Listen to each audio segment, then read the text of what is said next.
just to close off then, I'm going to put this clip out tonight. Yeah, so let's start off with the fact that... Not the one of me dancing, though, no? Let's not talk about that one, because people will want to see that one, Gareth, if we can. Will they now? Will they now? But they won't see it. That stays on the laptop.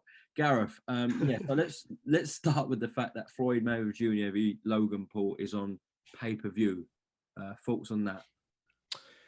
Well, I'm going to give you all my thoughts on Floyd Mayweather and Logan Paul. A few really good things have been said. I've written about it myself. I didn't go in too hard. I just outlaid it for my readers or laid it out for my readers, and then made a few comments about, I am a journalist, 4 words, so I am going to write about it, yeah, because it's in my firmament, and my job is to report on the narrative of what's happening in my sport, in the sport I cover, that I'm the correspondent for.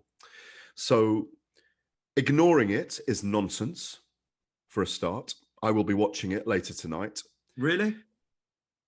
Really? Of course I will. It's a big card as well. There's a lot of other fighters on the card, Yes, I will be watching it. I will be having a little bit of sleep and then setting my alarm and getting up and watching most of the show.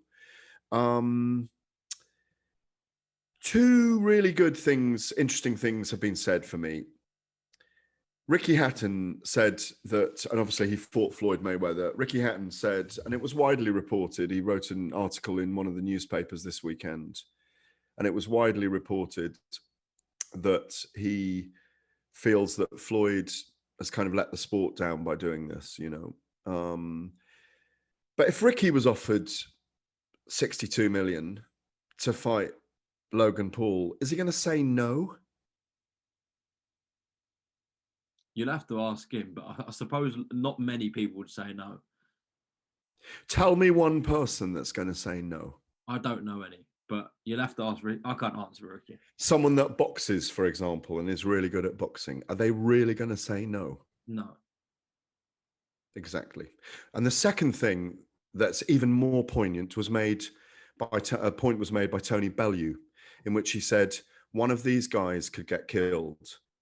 This is an inherently dangerous sport, and I'm more concerned not with the dignity of the sport, but more the safety of people getting in against people who are brilliant at it or dangerous with their hands when they have no experience of this whatsoever.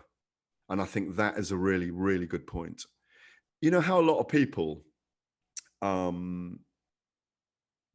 a few drinks, they become street fighters. Well, Logan Paul and Jake Paul are drunk, but they're drunk on money and fame. Yeah, they are drunk on it.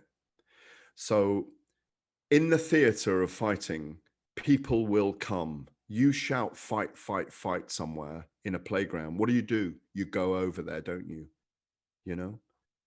If there's a fight outside, you go over, don't you? You go in. You just go in, So there's eyeballs on this. It's not a boxing match. It's like WWE. It's an exhibition. I expect Floyd Mayweather to barely be touched and not do anything for 2 or 3 rounds, and then just work his way through. I think he might stop the guy to the body, but the guy is a plaything for him, and that's the way it is. Doesn't matter how big he is, how much bigger he is. And he's right. This is a money grab, but it doesn't have to be regarded as a serious boxing match. Floyd Mayweather has earned this position to be able to do this. Logan Paul has earned this position to be able to do it. Should it be shown on the broadcasters on pay-per-view? Maybe not. Josh Taylor and Jose Carlos Ramirez should have been. I think that's down to certain promoters in the world. And, I think Sky made a mistake, and so did the guy working with Sky. I think they should have put it on, or someone should have put it on. They should have been on BT Sports. It should have been on Sky, and they should have put it on.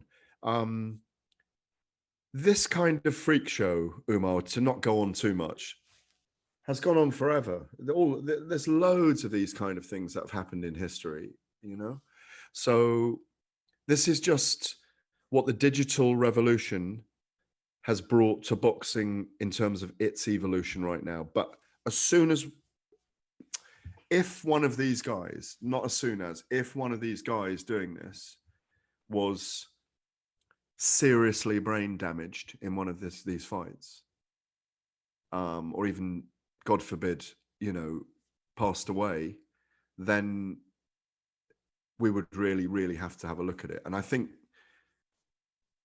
it's inherent on Floyd Mayweather not to beat the guy up tonight, you know?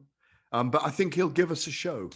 So, I mean, what else is there outside that to you? What's wrong with it? What is wrong with it?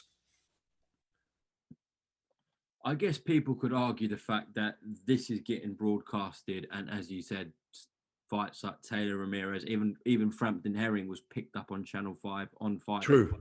Yeah. That with the noisiest MC ever in the history of boxing. that we could be moving in a dangerous direction for the sport. The only dangerous direction is that someone gets hurt. These things come and go. It's an evolution. It's a, you know, we've evolved into wearing masks at the moment, and like, you know, it's just an evolution. If you don't want to watch it, you don't have to watch it, right? If it turns you off, then that's fine. Express that opinion. It's, you know, it's been a very divisive matchup, hasn't it? It's caused a lot of debate and a lot of people being very vehement in their views about it. You know, that it's an absolute joke, but it's not a true boxing match. That's not what it is. It's very hard to describe. In you know, it's like a primary school kid learning biology from a professor at Oxford. Do you know what I mean? It's like it's you know, it's just so far apart, the gulf between the two of them in boxing terms, that, or God forbid, Floyd doesn't break his ankle during the fight or something. But yeah, I'm going to watch it because it's a moment. Why not watch it? It's what I do, so I'm watching it for that reason, and I'm paying because I have to pay. So, okay, fair enough. That's how you want to do your night. Then that's how you want to do your night. That is entirely up to your money and your time. Gareth, appreciate your time on IFL TV, and next time I'll see you probably Frank's next show, July 10th fight week. Yep. The light heavyweights, yeah. Yeah. Yard and Arthur on that. All right, Gareth. Absolutely. Speak to you soon, all right?